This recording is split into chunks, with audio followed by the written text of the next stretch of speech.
कब तक डरेंगे भाई? अरे क्यों डरेंगे? मौत से क्यों डरेंगे? मौत तो हमारे नसीब में है।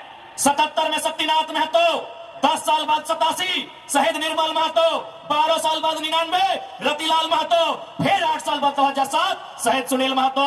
तो सुन लीजिए कंपनी के दलालों, 77, 87, 7 अंत में 7 आता है। अब सामने है 2027। आप तैयारी कर लीजिए जयराम महतो के लिए। हो सकता है हमारी हत्या होगी, हमें परवाह नहीं, लेकिन अगर मुझे मानने वाले लोग हैं और मेरी हत्या होती है तो मैं आपसे कहूंगा उस समय धरना नहीं दिया जाएगा, ना कोई आगजनी किया जाएगा, ना ही सड़क जाम किया जाएगा और ना ही बसों का शीशा फोड़ा जाएगा। यदि सच में हमारी हत्या से आपको गुस्सा लगे तो शीशा नहीं, सर फोड़ना उन बेईमानों का जिनके कारण हमारी हत्या होगी। अरे कैसे लड़ेंगे आप इनसे? 20 लाख करोड़ की प्रॉपर्टी है इनकी। आप ऐसे लोगों से लड़ पाएंगे? आपका टीचर बेटा लड़ पाएगा? आपका वकील बेटा इनसे लड़ पाएगा? आपका डॉक्टर बेटा इनसे लड़ पाएगा? इसलिए आज कोल्हान और कोलांचल हम दो हमारे दो नहीं, तीसरा पैदा कीजिए, उसको निर्मल बनाइए और उन पैमानों से युद्ध के लिए तैयार कीजिए। आपको बचाने कोई नहीं आएगा। आज 115 साल बीत चुके हैं। आज टाटा का मालिक कौन है? आज भी टाटा का मालिक टाटा का वंशी है। 100 साल पहले टाटा ने पूंजी का इन्वेस्ट किया था, आज 100 साल बाद भी टाटा का मालिक टाटा का वंशज है। लेकिन एक सवाल होगा मेरा, 100 साल पहले जिन कुर्मियों ने, जिन संथालियों ने, जिन हो ने, जिन गोड़ाई ने, जिन धीवर ने, जिन अल्पसंख्यक ने टाटा में जमीन दिया था, आज उस परिवार के पास क्या नौकरी है? आज हम सवाल करेंगे।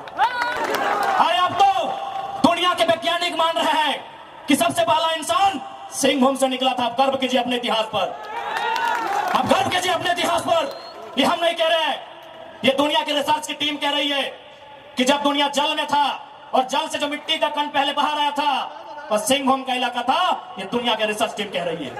आप भी जाओ, घर की दीवारों पर लिख दो, सुनील महतो की शहादत को लिखो, निर्मल दा की शहादत को लिखो, हमारे साथ में जुल्म को लिखो, जिस एसपी के टाइम में जुल्म हुआ उसका नाम लिखो, जिस जीएम के टाइम में जुल्म हुआ उसका नाम लिखो और अपनी पीढ़ी से बोलना आज ना सही, आज वक्त उनका है, जिस दिन वक्त हमारा होगा हम भी उनकी आने वाली पीढ़ी से बदला लेंगे। कि आखिर किसके लिए ये झारखंड राज्य अलग किया गया? 88 सालों का संघर्ष, 88,000 का बलिदान, धरती आबा बिरसा मुंडा की जन्मतिथि 2015 नवंबर को यह राज्य अलग हुआ। बिहार राज्य से कटकर 46% भूभाग लेकर 79,714 वर्ग किलोमीटर और उस समय 18 जिले लेकर यह राज्य अलग हुआ।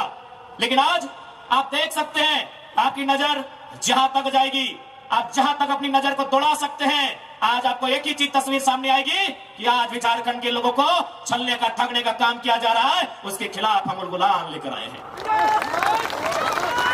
इन साफ शब्दों में कहेंगे कि मर्यादा पुरुषोत्तम को श्री राम कहते हैं, मर्यादा पुरुषोत्तम को श्री राम कहते हैं, बांसुरी वाले को घनश्याम कहते हैं, मिसाइल मैन को अब्दुल कलाम कहते हैं और जो टाटा बीसीएसएल से आंख मिलाए उसे टाइगर जयराम कहते हैं।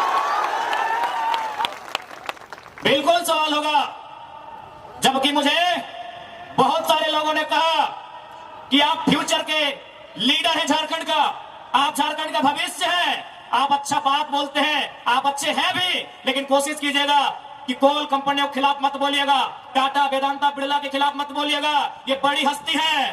तो हम भी कह दें कि अगर आप बड़ी हस्ती हैं तो याद रखिएगा उस बस्ती को हमारी हस्ती के कारण आप टिके हैं।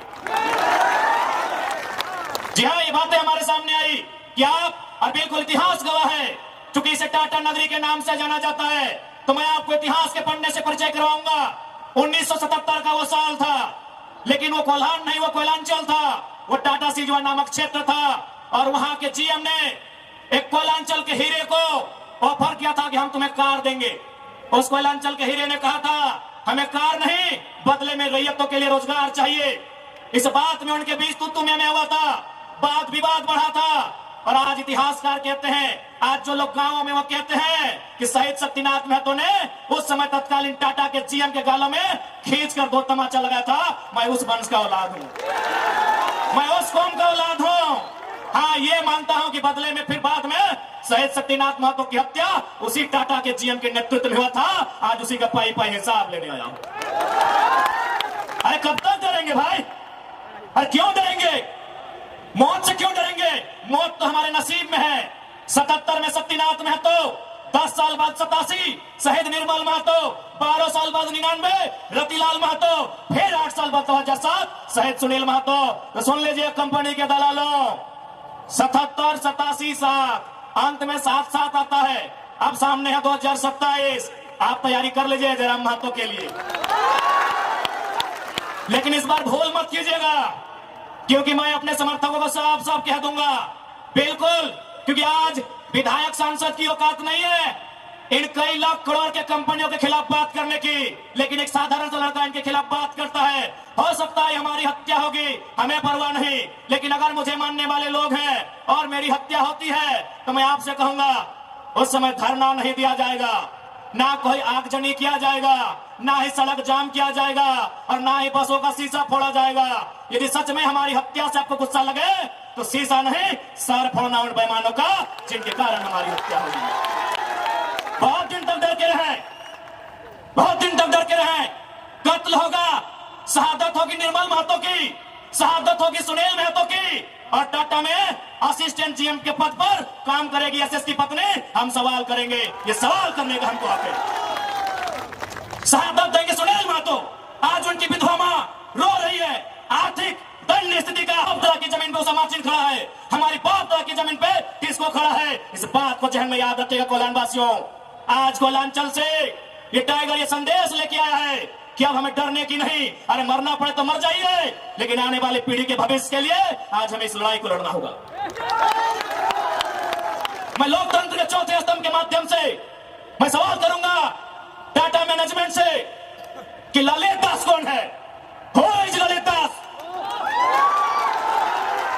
What is his ability? उसकी योग्यता क्या है? कौन है ललित दास? उसकी योग्यता क्या है? कितना तक पढ़ा है कि आज सीएसआर को संभालेगा, आज IL6 में नौकरी करेगा, सारा चीज का गांव का उजड़ा, एक नहीं 18 गांव टाटा के उजड़ा है, और छत्तीसगढ़ का रघुवर दास जी का बेटा ललित दास ये IL6 में नौकरी करेगा, सीएसआर को संभालेगा। हम सवाल करेंगे, पूछेंगे मैनेजमेंट से, छापिए इसको हेडलाइन में कि जयराम महतो टाटा प्रबंधन से सवाल करता है, जमशेदपुर की टाटा प्रबंधन से कि ललित दास कौन है, क्या है उसकी योग्यता। बाहर बात मजाक बना के रखती है, कत्ल होगा हमारा, लहू बहेगा हमारा, हमारी लहू से स्वर्णरेखा की नदी लाल होगी, हमारी लहू से दामोदर की नदी लाल होगी, और ललित दास माला माल होगा। हम सवाल भी करेंगे और बवाल भी करेंगे, इस बात को लिख लीजिए। आइए सामने टाटा के प्रबंधन और हमें उत्तर दीजिए कि ललित दास कौन है, क्या है उसकी योग्यता। पूर्व मुख्यमंत्री का बेटा होना योग्यता है या वर्तमान राज्यपाल का बेटा होना योग्यता है? क्या यह योग्यता कहा जाएगा? भारत एक संवैधानिक राष्ट्र है, क्या बाप के तोड़ने के बदले बेटा दरोगा बनेगा? बाप के तोड़ने से बेटा दरोगा बनेगा? बाप एग्जाम पास करेगा बेटा टीचर बनेगा? तो पूर्व मुख्यमंत्री रहे चाहे वर्तमान राज्यपाल रहे, ललित दास कौन है, हमको हिसाब किताब चाहिए। राज ना ये चुनावी भाषण देने आए हैं, न राजनीति की बात करने आए हैं, एक संदेश लेके आए हैं कि कोयलांचल और कोल्हान के लोगों, हम दो हमारे दो नहीं, बिल्कुल इस भ्रम में मत रहिए, हम दो हमारे दो नहीं, तीसरा पैदा कीजिए, उसको निर्मल महतो बनाइए, उसको हथियार से लेस कीजिए। अरे कैसे लड़ेंगे आप इनसे? 20 लाख करोड़ की प्रॉपर्टी है इनकी, आप ऐसे लोगों से लड़ पाएंगे? आपका टीचर बेटा लड़ पाएगा? आपका वकील बेटा इनसे लड़ पाएगा? आपका डॉक्टर बेटा इनसे लड़ पाएगा? इसलिए आज कोल्हान और कोयलांचल, हम दो हमारे दो नहीं, तीसरा पैदा कीजिए, उसको निर्मल बनाइए और उन पैमानों से युद्ध के लिए तैयार कीजिए, आपको बचाने कोई नहीं आएगा। अरे आप किससे उम्मीद करते हैं? एसएसपी, आपको जानकारी होना चाहिए, एसएसपी टाटा का साथ देते हैं। हिंदू मुस्लिम का राइट होता है, 44 मुसलमानों की दुकान तोड़ी जाती है, उस समय धारा 144 होता है, लेकिन टाटा रातों रात रोड बनाता है, धारा 144 का कहीं जिक्र नहीं होता है। आपकी सुरक्षा कौन करेगा बताइए? कौन करेगा आपकी सुरक्षा? ये हम आप बताइए हमें, कौन करेगा आपकी सुरक्षा? आज एक डोबो का वीडियो किसी हो, कोई डोबो का सीओ है, पहले मैं कहना चाहूंगा या बहुत सारे पुलिसकर्मी हैं जो ईमानदार हैं, उनको नमस्कार है। आईएएस रहे चाहे आईपीएस रहे, जो ईमानदार है उनको नमस्कार है। अगर कंपनी में भी ईमानदार लोग हैं तो ईमानदार है उनको नमस्कार है। लेकिन सुनने में आया है कि डोबो का सीओ 20,000 रुपया प्रति एकड़ अपने बाप का जमीन मोटेशन करवाने के नाम पे मांगता है। ऐसे सीओ को जो डोबो का सुनने में आया है, उसको दोहमोने में लेकर डुबा दीजिए। इस बात को हम छीने ठोक के कहेंगे। उसका बाप का जमीन है क्या? 20,000 नहीं, 20 पैसा नहीं मिलेगा, 20 पैसा नहीं मिलेगा। वीडियो का बाप का जमीन है, सीओ का बाप का जमीन है क्या? लेकिन आपके बाप का दादा का ये जमीन है। ये 4000 साल से हम ये खेती बाड़ी करते हैं, ये हमारा प्रमाण है। अरे अब तो दुनिया के वैज्ञानिक मान रहे हैं कि सबसे पहला इंसान सिंहभूम से निकला था। आप गर्व कीजिए अपने इतिहास पर, आप गर्व कीजिए अपने इतिहास पर। ये हम नहीं कह रहे हैं, ये दुनिया की रिसर्च की टीम कह रही है कि जब दुनिया जल में था और जल से जो मिट्टी का कण पहले बाहर आया था और सिंहभूम का इलाका था, ये दुनिया की रिसर्च टीम कह रही है। यानी ये जमीन हमारी है, ये भूमि हमारी है। और आज यहां हम बेगाने बन के बैठे हैं, आज यहां हम दर बदर की ठोकरें खा रहे हैं। आज हमारे यहाँ कत्ल किया जा रहा है और एकदम साल दर साल किया जा रहा है। 77 में, 87 में, 97 में, 7 में एकदम कंटिन्यूली हमारा कत्ल किया जा रहा है। और आज हम हाथ धर के बैठे हैं। आज हम कहना चाहेंगे, आज बिल्कुल अगर हम होते निर्मल दा के समय, यदि हम होते सुनील दा के समय, कसम से आंख से आंसू नहीं बहाते, कसम से आंख से आंसू नहीं बहाते। उनकी मौत के साथ साथ और 100 लोगों को मरने के लिए तैयार करते हैं और आंख से आंसू नहीं, उनको नदी में बहाते जो उनकी मौत का कारण बने थे। हमने आंख से आंसू बहाया, हमने अनाथों जैसा अनुभव किया कि हमारे लीडर चले गए। अब रोने का समय नहीं है, अब बिलखने का समय नहीं है, इंतकाम का समय है। क्योंकि आने वाला 20 साल बाद आने वाली पीढ़ी ना वो निर्मल दा को पढ़ने का समय जुटा पाएगी, ना वो बिरसा मुंडा को पढ़ने का समय जुटा पाएगी, ना वो सेठ भिखारी को पढ़ने का समय जुटा पाएगी। आने वाली पीढ़ी सवाल भी नहीं कर पाएगी। इसलिए आज आपको अपने हर एक घर से, हर एक परिवार से एक एक औलाद को, चाहे बेटा या बेटी रहे, एक एक औलाद को फौलाद बनाना होगा। ये आज मैं कोलान वासियों को कहना चाहूंगा।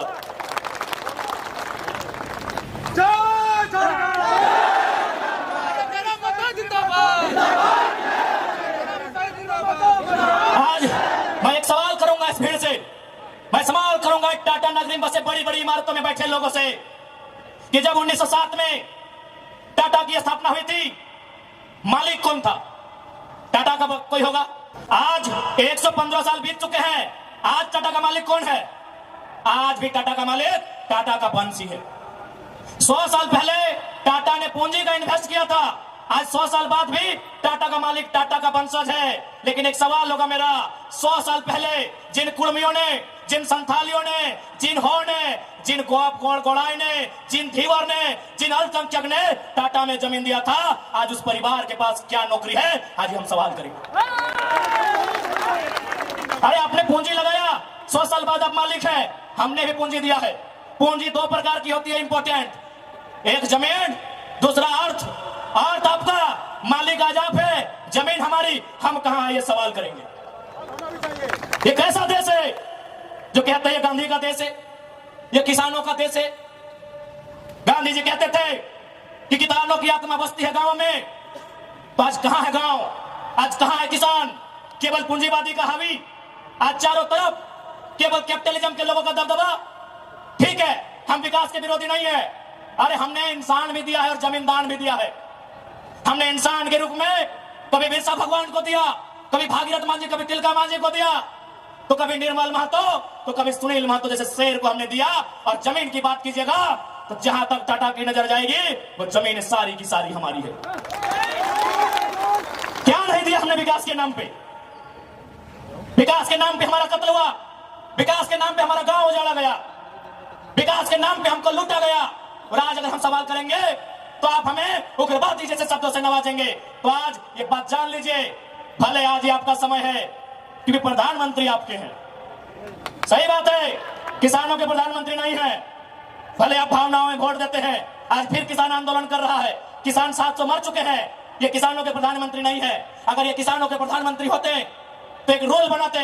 1984 तक टाटा ने जो 15,000 एकड़ जमीन का अधिग्रहण किया है, उसमें मात्र 3,000 एकड़ में प्रोडक्शन का काम हुआ है, मात्र 3,000 एकड़ में कंपनी का एस्टेब्लिशमेंट किया गया है। यदि ये देश और ये वर्तमान के प्रधानमंत्री अगर किसानों के होते तो एक फरमान जारी करते कि बाकी जो आपके पास 12,000 एकड़ बचा है उसे पोल्ट्री फार्म खोलना है क्या? उसे पोल्ट्री फार्म खोलना है? जी नहीं, रियल एस्टेट को बेचना है। हमारी जमीनें टाटा डिसाइड करेंगे रियल एस्टेट को बेचना है। इसलिए अगर सच में ये किसानों के प्रधानमंत्री होते तो एक नियम बनाते, और ये नियम है भी, बकायदा न्यायालय में चर्चा उठ चुका है कि यदि किसी कंपनी ने जमीन लिया है और उस जमीन पे काम नहीं हुआ है तो रैयत को वापस लौटाना चाहिए। टाटा ने 15,000 एकड़ जमीन लिया है, मानते हैं 3,000 एकड़ पर इन्होंने काम किया है, चलिए 3,000 एकड़ एक्स्ट्रा, अभी भी 10,000 एकड़ जमीन है जो इनके कब्जे में है, वो यहाँ के रैयतों को वापस मिलना चाहिए। तब मानेंगे गांधी का देश है, तब मानेंगे किसानों का देश है। आप बोलेंगे हम मान लेंगे, दीजिए 10,000 एकड़ जमीन वापस, तब मानेंगे किसानों का देश है, तब मानेंगे महात्मा गांधी का देश है। आज और तमाम जितने भी IAS IPS मिनिस्टर, आज अगर मैं साफ कहूंगा कि संविधान की जितनी हत्या उग्रवादी आतंकवादी करते हैं उससे कहीं ज्यादा वो IAS IPS और मिनिस्टर संविधान की हत्या करता है जो पूंजीपतियों का साथ देता है। क्यों पता है?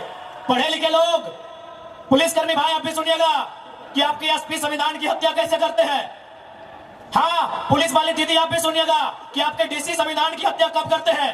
भारत के संविधान को खोलिए, भारत के संविधान में प्रियम्बल आता है, प्रियम्बल में क्या लिखा है पता है? हम भारत के लोग सामाजिक, राजनीतिक, आर्थिक न्याय की बात लिखा है। हम भारत के लोग धर्मनिरपेक्ष समाजवाद का नाम लिखा है, समाजवाद, पूंजीवाद नहीं लिखा है, कहीं नहीं लिखा है।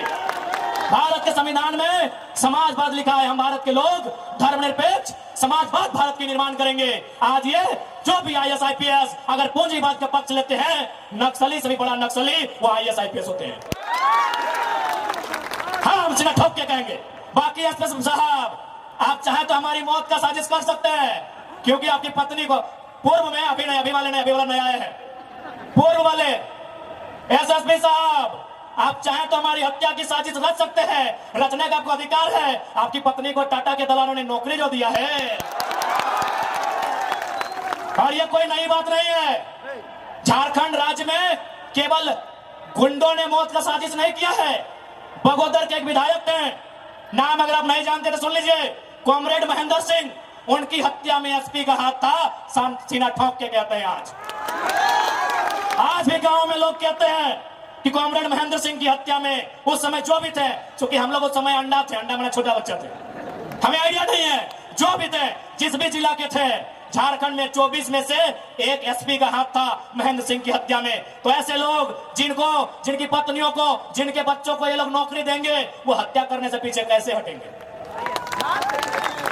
तो सुन लीजिए महोदय, चूंकि आपकी योग्यता का हम सम्मान करते हैं, आपकी प्रतिभा का सम्मान करते हैं, आपकी एजुकेशन का सम्मान करते हैं, लेकिन एक बात कहेंगे, हम गरीब लोग हैं, बद्दुआ नहीं देते हैं, लेकिन हमारे दिल से एक हाय निकलती है, उस हाय से याद रखिएगा, ये विधाता आपको कभी माफ नहीं करेगा। अरे भाई, अगर हिम्मत नहीं है तो काहे गर्व से बोलते हैं कि IAS IPS बन के आए हैं? अगर Tata, Vedanta, Birla, BCCL, CCL, Ambani, Adani, Usha Martin, TISCO, Telco, अगर उनकी गलत नीतियों से आपको लड़ने का हिम्मत नहीं है तो काहे खुद को IAS IPS की गिनती करवाते हैं? चपरासी बनिए, चपरासी बनिए। और हम ये भी मानते हैं कि आज आपके पास शक्तियां हैं। अरे बहुत अच्छा, क्या कीजिएगा, ऐसे भी तो हमारा कत्ल होता आया है। हम कत्ल होते होते हम मरते मरते परेशान हो चुके हैं। हमने बहुत कत्ल देखा है। जितना अंग्रेजों ने हमें नहीं सताया है, उससे कई ज्यादा गुना कॉर्पोरेट ने, भ्रष्ट IAS IPS ने, भ्रष्ट मिनिस्टर ने और भ्रष्ट डोबो जैसे CEO ने हमें सताया है। अरे आप क्या कीजिएगा, कीजिए ना। मरने सब आया है, कौन यहां जीने आया है? 610 ट्रिलियन वर्ग किलोमीटर सूरज। हमारे साथ अगर हमारी सभा को सुनेगा तो आपका जनरल नॉलेज बढ़ा देंगे। 610 ट्रिलियन वर्ग किलोमीटर सूरज एक दिन मर जाएगा। 510 मिलियन वर्ग किलोमीटर की धरती, ये भी एक दिन मर जाएगी। 165 वर्ग किलोमीटर में फैला हुआ, मिलियन वर्ग किलोमीटर में फैला हुआ प्रशांत महासागर, ये पानी भी एक दिन सूख जाएगा। 5,95,000 वर्ग किलोमीटर, 95 लाख वर्ग किलोमीटर फैला हुआ हिमालय का पहाड़ एक दिन पिघल जाएगा। 38 मिलियन वर्ग किलोमीटर में उगने वाला चंद्रमा मर जाएगा। अरे 5 फीट का इंसान काहे डर रहे हैं? काहे डर रहे हैं? आपकी डर आपकी मौत का कारण है, आपकी डर आपकी भय का कारण है। मैं एक लाइन कहूंगा, एक क्रिकेट का उदाहरण आपको दूंगा। साउथ अफ्रीका में एक खिलाड़ी थे, उनका नाम था ग्रीम स्मिथ। उन्होंने घर की दीवारों पर 3 लाइन लिखा था कि मुझे बड़ा होके साउथ अफ्रीका की टीम से क्रिकेट खेलना है। दूसरा लाइन लिखा था मुझे साउथ अफ्रीका की क्रिकेट टीम का कप्तान बनना है। और तीसरा लाइन लिखा था मुझे ऑस्ट्रेलिया को घर में घुसकर टेस्ट मैच हराना है। जबकि क्रिकेटर का ड्रीम होता है वर्ल्ड कप जीतना, लेकिन ग्रीम स्मिथ का ड्रीम वर्ल्ड कप नहीं था, ऑस्ट्रेलिया को टेस्ट में हराना था। चूंकि उन्होंने घर की दीवार पर लिखा था, रोज उनको पढ़ते थे और उन्होंने वो तीनों ड्रीम पूरा किया था। आप भी जाओ, घर की दीवारों पर लिख दो, सुनील महतो की शहादत को लिखो, निर्मल दा की शहादत को लिखो, हमारे साथ हुए जुल्म को लिखो, जिस एसपी के टाइम में जुल्म हुआ उसका नाम लिखो, जिस जीएम के टाइम में जुल्म हुआ उसका नाम लिखो। और अपनी पीढ़ी से बोलना, आज ना सही, आज वक्त उनका है, जिस दिन वक्त हमारा होगा हम भी उनकी आने वाली पीढ़ी से बदला लेंगे। जाओ अपने घर की दीवारों पर लिखो, जाओ शोषित लोग, वंचित लोग अपने घर की दीवारों पर लिखो। हाँ, आज समय इनका है, आज ये बड़ी बड़ी इमारतें इनका समय है। लेकिन याद रखिएगा, सिकंदर भी 33 साल की उम्र में झाल बजाकर लौट गया था। बड़े बड़े 30 मारखास जहां से लौट गए। इसलिए मैं तमाम लोह नगरी में जितने पदाधिकारी हैं, जितने मिनिस्टर हैं, मैं एक संदेश देना चाहूंगा, पाप का भागी मत बनिए। पाप किसी के बाप का नहीं होता है। कंपनियों की दलाली मत कीजिए, रैयत के साथ इंसाफ कीजिए। ये मैं तमाम प्रशासनिक लोगों से निवेदन करना चाहूंगा।